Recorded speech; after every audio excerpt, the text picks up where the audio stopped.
sempre me rege, me ilumine. Amém.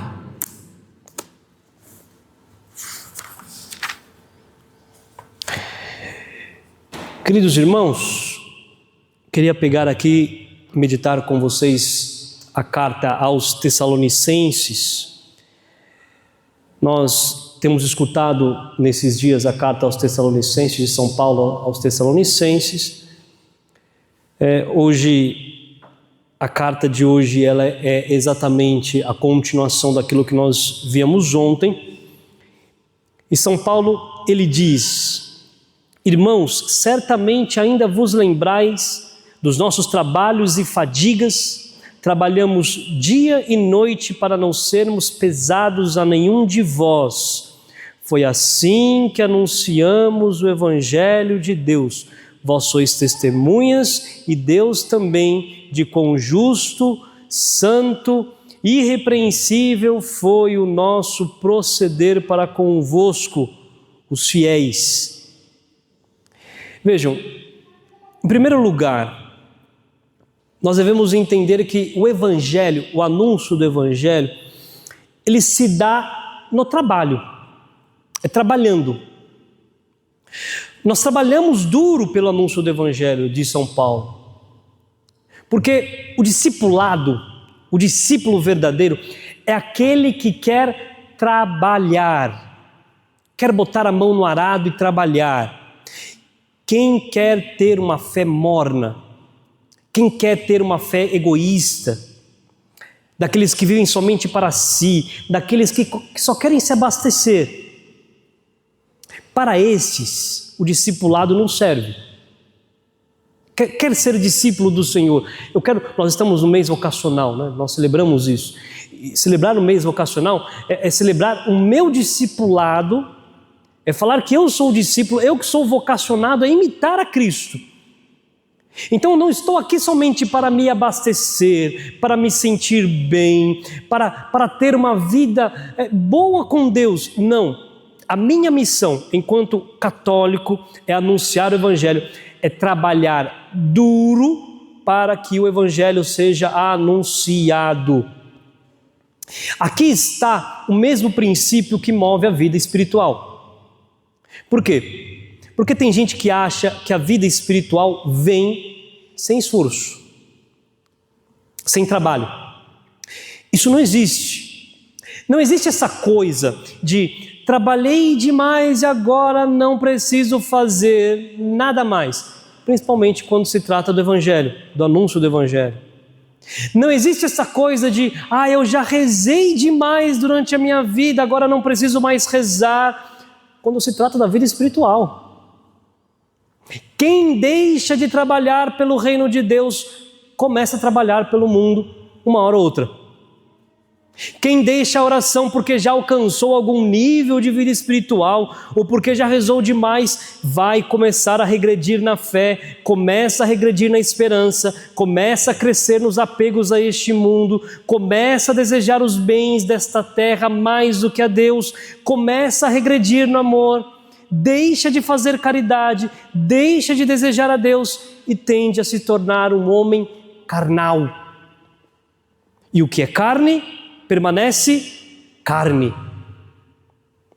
Vejamos o Evangelho de hoje. Nosso Senhor, ele critica a hipocrisia dos fariseus. Nosso Senhor, ele diz, são belos. Como são belos, que atitudes bonitas, né? São belos por fora, mas por dentro são podres. São justos, são piedosos, por fora são caridosos, irrepreensíveis, mas por dentro são cheios de ossos mortos, injustos, iníquos, porque são homens carnais, porque são homens que pararam na vida, homens que pararam numa religiosidade falsa, acham que não precisam crescer na vida espiritual, se acham um exemplo de adoradores, se acham um exemplo de piedade, se acham um exemplo de justiça, quando na verdade não amam a Deus, são egoístas, amam somente a eles mesmos. Queridos irmãos, Quem não trabalha para crescer na vida com Deus, para conhecer a Deus mais do que a tudo, para conhecer a Deus cada vez mais, para desapegar-se do mundo, não resistirá quando vier a tormenta, quando a tribulação chegar, não resistirá.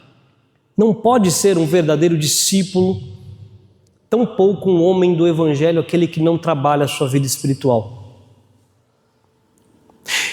Em segundo lugar, continuando aquilo que São Paulo diz, no versículo 12, nós exortamos a cada um de vós, e encorajamos, e insistimos, para que vos comporteis de modo digno de Deus, que vos chama ao seu reino e à sua glória.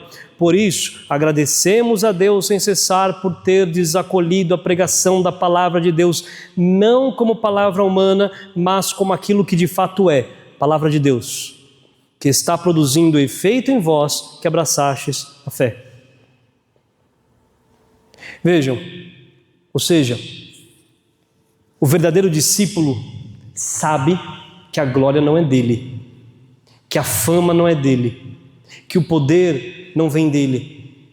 E por isso, ele é como que um semeador que vai jogando semente boa em terra desconhecida. Ele lança semente, ele insiste no anúncio da palavra, ele insiste para que todos se comportem de modo digno diante de Deus. Ele não tem medo.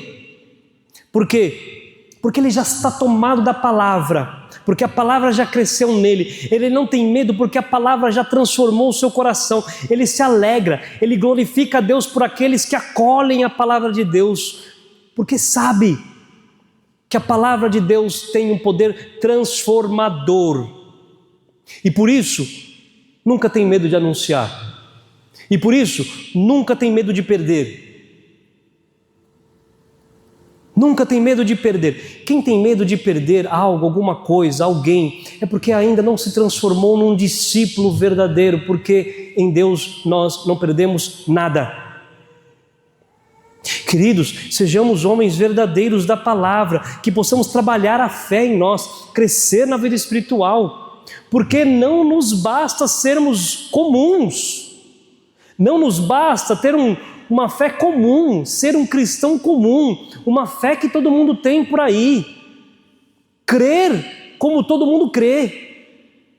Nós não queremos viver uma hipocrisia de uma falsa piedade, onde muitos enxergam a beleza de palavras bonitas, de atos externos até mesmo louváveis, mas vazios pelo egoísmo, pelo apego às coisas desta terra. São belos, mas existe neles um grande vazio, um grande espaço, porque são parados na vida neste mundo. São parados e não conseguem viver em Deus. Querido irmão, querida irmã, coloque o seu coração na eternidade. Não perca mais o seu tempo. Trabalhe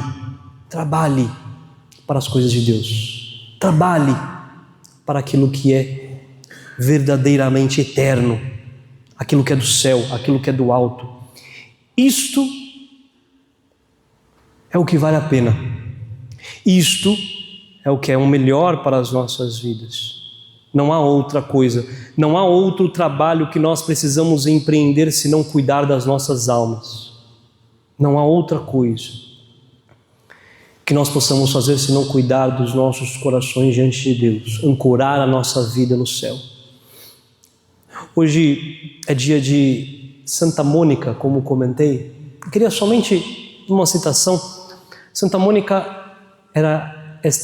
foi esta mulher que desprezou os bens desta terra, desprezou as coisas desta terra, e a vida inteira dela foi rezar pela conversão do seu filho. Ela rezou pela conversão do seu esposo, rezou pela conversão do seu filho.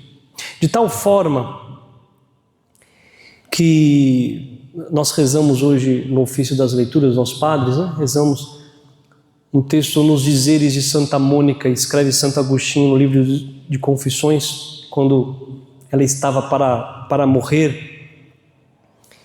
Então, Santa Mônica, eles estavam preocupados, né? Aonde nós vamos sepultar? Aonde nós vamos sepultar? Onde nós vamos sepultar a mãe, né? E Santa Mônica, perto da sua morte, ela diz aos seus filhos, né? Diz assim, com muita tranquilidade, ouvindo isso, ansiosa, censurando-o com o olhar por pensar assim, voltou-se para mim, Santo Agostinho narrando, né?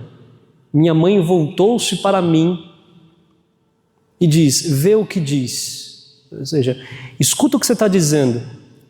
Você quer escolher um lugar para mim para quê? Olha o que você está dizendo. Você está pensando muito nas coisas desta terra, meu filho. A mãe formando até mesmo no momento da morte, né?